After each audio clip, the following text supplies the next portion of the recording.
Hello everyone, welcome to EPG Pathshala. I am Rajeshwari Moganty, Professor at the Department of Biochemistry, All India Institute of Medical Sciences. This module is on ITC, application to biological molecule biopolymers. We have studied in the previous module on the ITC principles and how it works.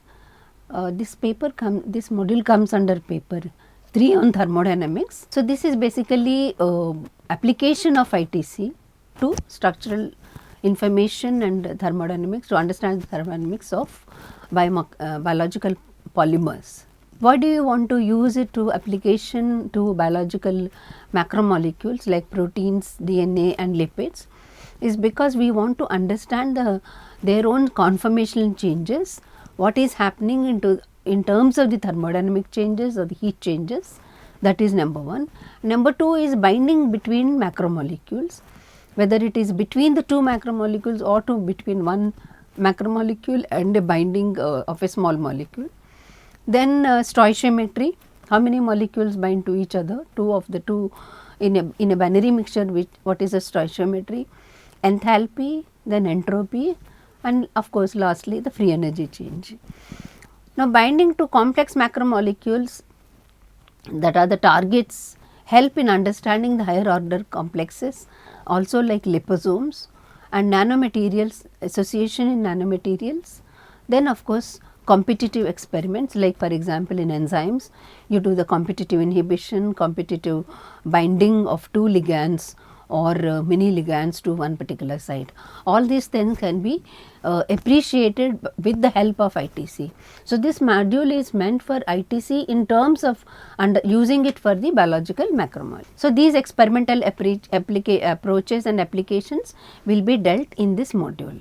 So, with this background, the objectives of this module are application of ITC and then characterizing the binding of interactions by ITC, then protein purification, protein interactions and characterization of the enzyme kinetics.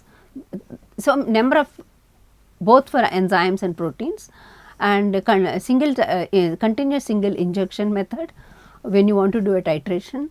Then material characterization, application of ITC in the linked equilibria, enzyme linked equilibria. Also application of DSC, we will be doing it in the next module. So, when we talk about a binding, we are most of the time talking about a macromolecule binding to a ligand.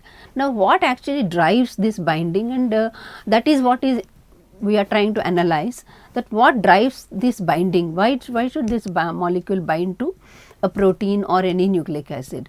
So, all the these things we are doing is specifically arises from the complementarity of the sites and binding sites with hydrogen forces that are involved are the hydrogen bonding, electrophoretic interactions, hydrophobic interactions, then all of them contribute to the binding phenomena.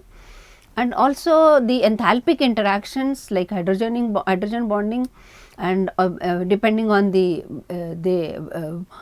also involving the van der Waals interactions and electrostatic interactions, they also play in the enthalpic component of the free heat binding parameter, the binding energy rather. So, then there is also calculation of entropic energy, which mainly derives from the hydrophobic interactions, and there is it's actually not a hydrophobic interaction per se, but because the hydrophobic groups actually repel each other and therefore contribute to entropy. So, these are the ones we want to study in binding of a ligand to any macromolecule. Application, we are talking about binding interaction between protein and protein. So, this picture shows that if there are two proteins, two independent protein interaction can occur between two different A and B.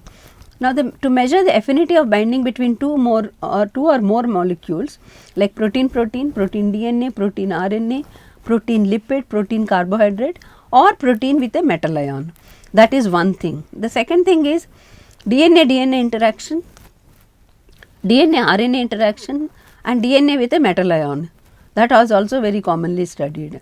The third complexes that we study is the protein nanomaterials, DNA and nanomaterial, because when you introduce nanomaterial into the body, that it interacts with the proteins as well as DNA. So, we would like to know what are the changes that thermodynamic changes can occur between to study the protein nanomaterial, DNA and nanomaterial, also antibody nanomaterial. Antibody of course is also protein, but then it is also differently we will try to study.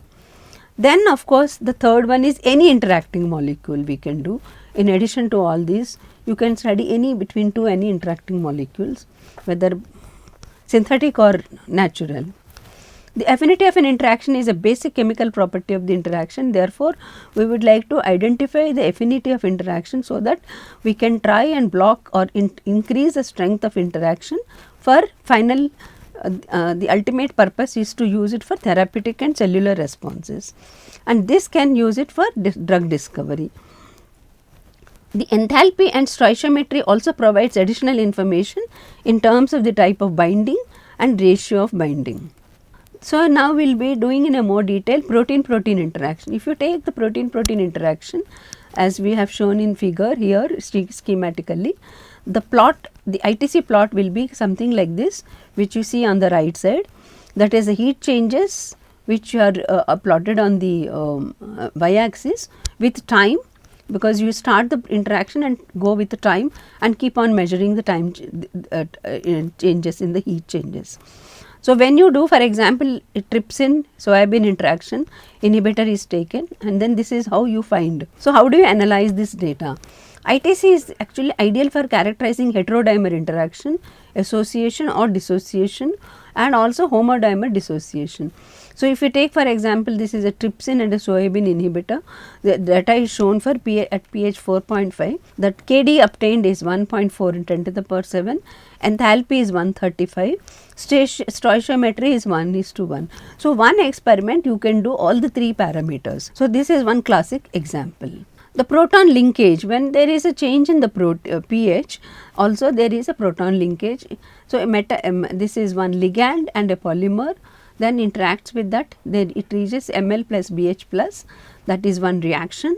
Then there is a binding, then also is proton interaction. So, these three can be easily found out by plotting delta H of the reaction versus delta H of the proton. On right side you see the graph. So, this is an example of IGF I receptor to the soluble extracellular IGF I receptor 2.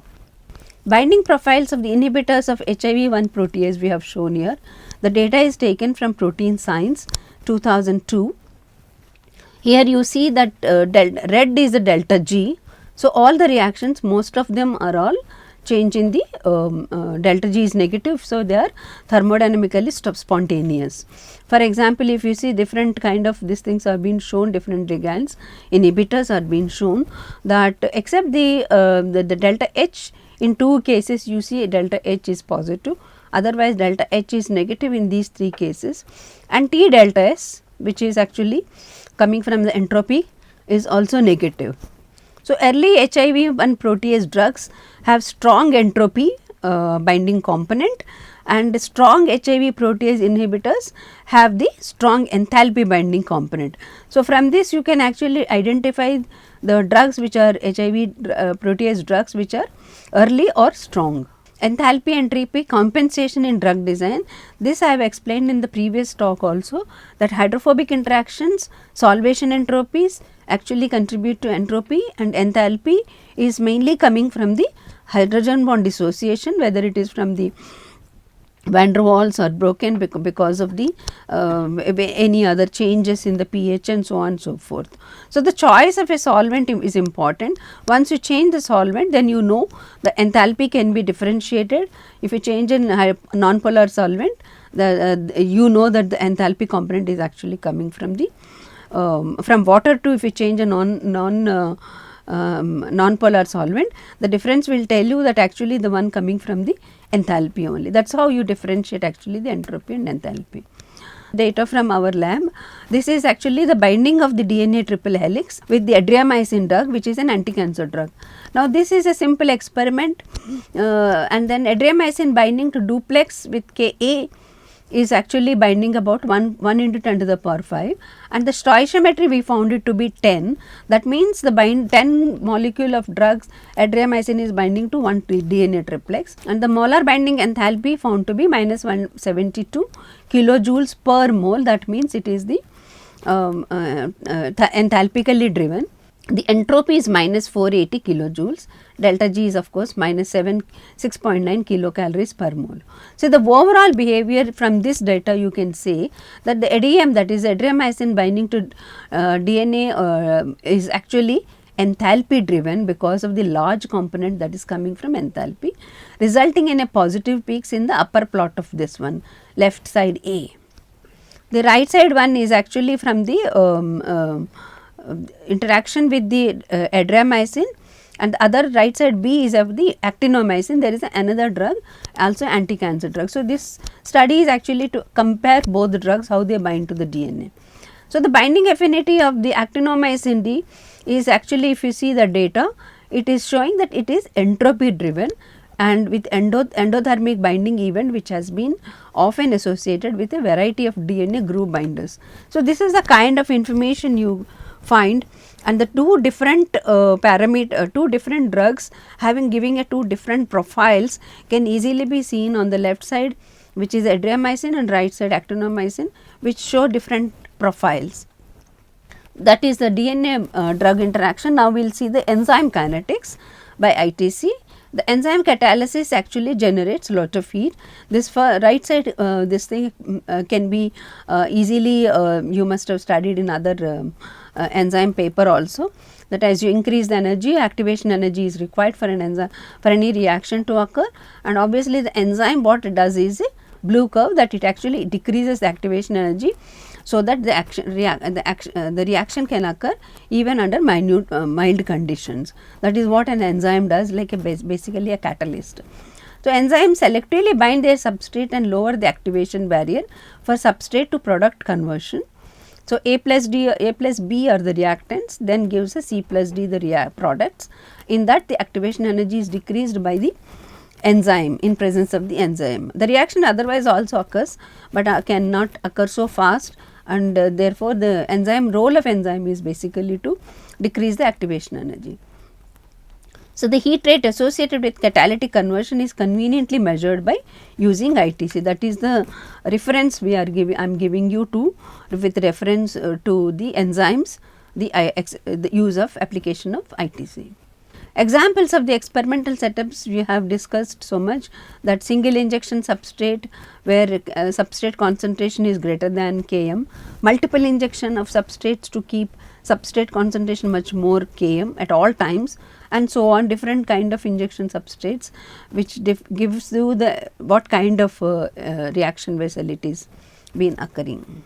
Enzyme kinetic model is a classic example, Michael-Menten's equation, where you can determine the kcat and increasing the substrate concentration with the rate of a reaction, and this is just a rather introduction to the kinetics, how we determine through ITC. Simple kinetics and single injection, this is how you get a reaction. If you get an injection with a substrate concentration Km, in that case example is given as penicillin as a drug, rather you can consider it as a ligand, and the enzyme is a penicillinase. So, if these two concentration, this is the right side, you see the curve, and this gives rate of hydrolysis and gives you about the energy that is being released. Whereas, in case of the plot B, that is the Lineweaver-Burke plot, which you studied in enzyme kinetics, you can determine the Km, Vmax as well as kcat. Enzymes between the concentration of 5 to 10 to the power 11 to minus 8, if you take in a samples, and then substrate will be much lower, much higher, 2 into 10 to the power minus 5 into 10 to the power minus 1 in the syringe, and do the titration. This is how it looks. With time you are rating the heat rate, and each this thing injection it will be shown in this fashion. So, determining the rate of the dq by dt at different 2 to ml substrate concentrations, you do the injections and then study the spikes due to the heat of dilution of the substrate. Each spike represents a heat of dilution. Signal establishes the new steady state, and reaction occurs at a steady state, negligible substrate converted into product in this time. So, typically you have to do about 10 to 30 injections within a period of 2 to 5 minutes apart. So, examples are as is shown here, that is the penicillinase and penicillin, and you can determine the Km and the binding constant. So, enzymes also can be inhibited by many drugs, and sometimes we want to inhibit the different types of inhibitions are there, competitive, non-competitive and other type of inhibitions. Here I am not going into detail of the inhibitions, but as you see that it is the different type of inhibitions can be analyzed using the ITC. If you take the any kind of a detergents, each one has a micelle concentration, CMC, critical micelle concentration, then material aggregation is there, CAC. So, they can associate, they can form an aggregate depending on the experimental conditions as well as the concentration of the detergent. So, these are some of the examples I have shown on the figures I have shown in different types of micelle formation. And material association also can be used in the nano machines, and vesicle formations like in the case of the detergents, SDS, and nanomaterials are often coordinated with the biological material, and therefore therapeutics as a novel approach we can use this to treat the disease. Determining the CMC using ITC. Now, this is example CMC of the concentration at which detergent aggregates to form micelles. You can also determine by other physical methods, but ITC is much more sensitive and gives dependable data. So, the titrate concentrate detergent suspension into buffer, add SDS and CDAP. Then of course, the initial micelles dissociate in a sample cell. At CMC, the detergent in the sample aggregates start. So, the midpoint actually gives the sigmoidal curve, the midpoint actually gives you the CMC, that is a critical micelle concentration. The software actually helps you in identifying the exact midpoint. So, interactions with micelles or vesicles can be done, and macromolecule binding to vesicles often used as a models for drug binding, and you can also determine not only CMC, but also the binding the association constant, the weak binding consistent with the partitioning phenomena. So, you can take this as an example, and mole of the titrant per the mole of titrate on the y axis and peak area on the y axis and plot it. This is for the linked equilibria. This is a you can see the picture, binding of the ER nuclear receptor to the DNA is coupled to proton uptake by the H1 histidine at 196 position and E203, that is the aspartic acid at 203 position. So, these two binding will activate or initiate the binding. This is what is shown here, is a good example.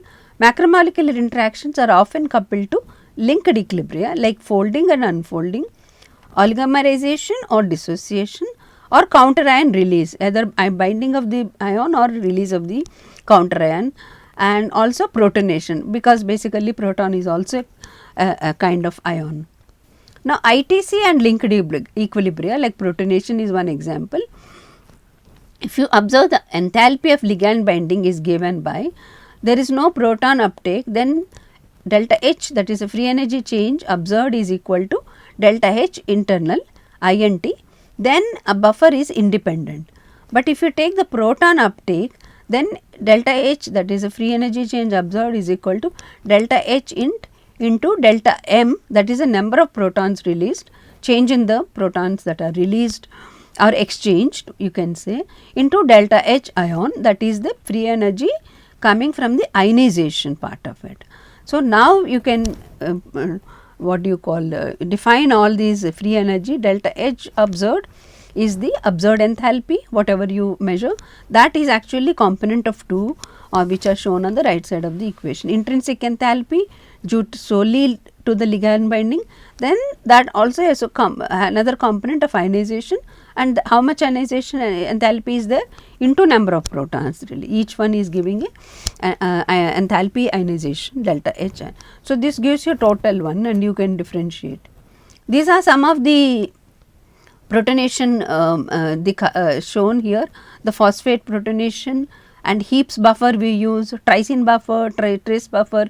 So, when you change the buffers, actually you can have a protonation effect, and that is how you can determine delta ion ionization, which is about 5 kilocalories, kilojoules in phosphate, and others are also shown, heaps buffer, trisin buffer and tris buffer. ITC and linked equilibria protonation, this is another example of ER alpha to DNA binding in various buffers analyzed by the ITC. So, for example, as I shown in the previous one, phosphate will have a different ionization. So, the ratio will be different, whereas in heaps it will be different, trisin will be different, and the tris is also different. So, the ionization phenomena in each case of the same system, that is ER alpha binding to DNA, can lead to a different kind of protonation effect. That is what you can, each component can be analyzed using the ITC. This is another example of in various buffers you plot delta H ionization versus delta observed, then you get the intercept delta H in interaction, that is the slope is equal to delta M.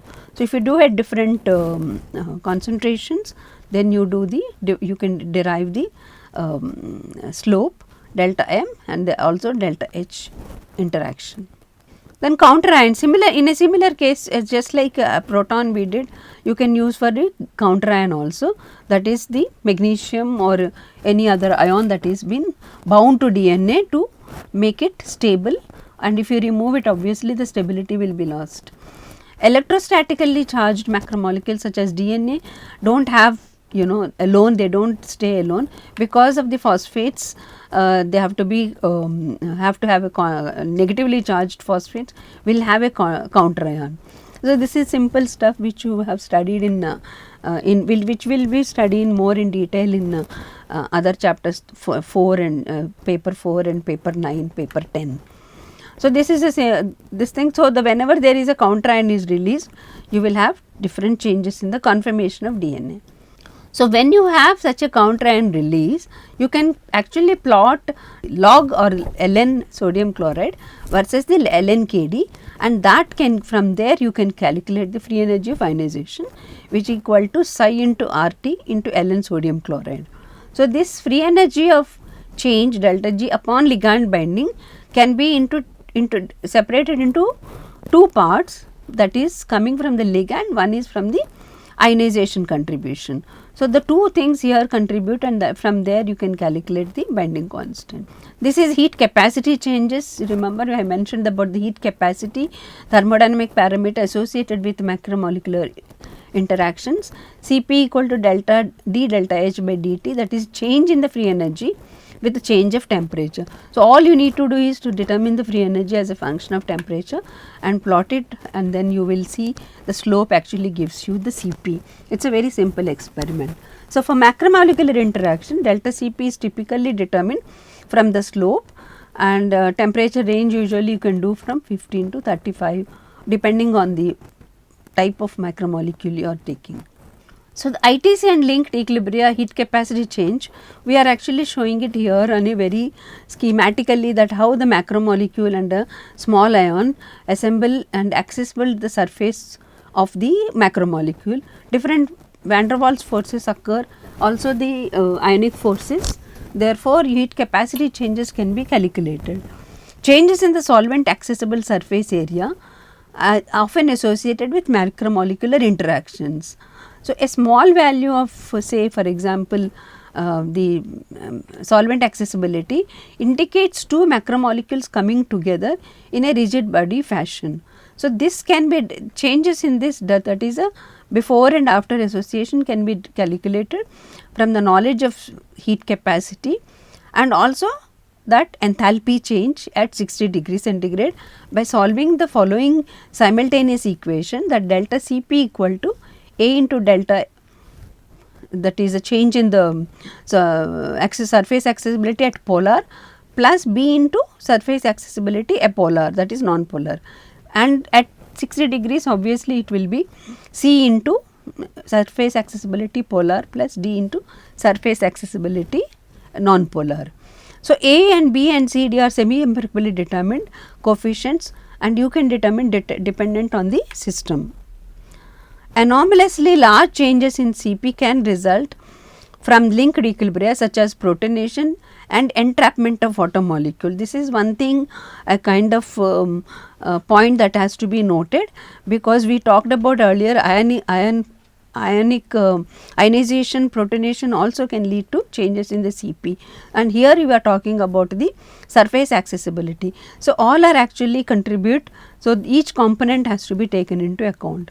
So, within the protonation effect, entrapment of water molecules within the interfacial cavities upon macromolecular association has also be sort of to be taken into consideration.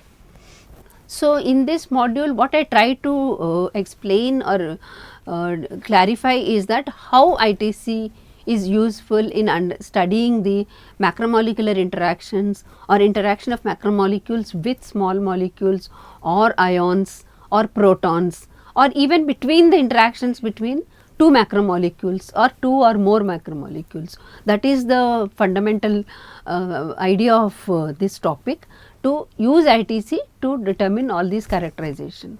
So, the ITC is one of these easiest and one of the latest techniques that can be used in characterizing binding affinities, also the ratios of binding between the two, ratio of by interaction between the two components, that is one ligand, one macromolecule.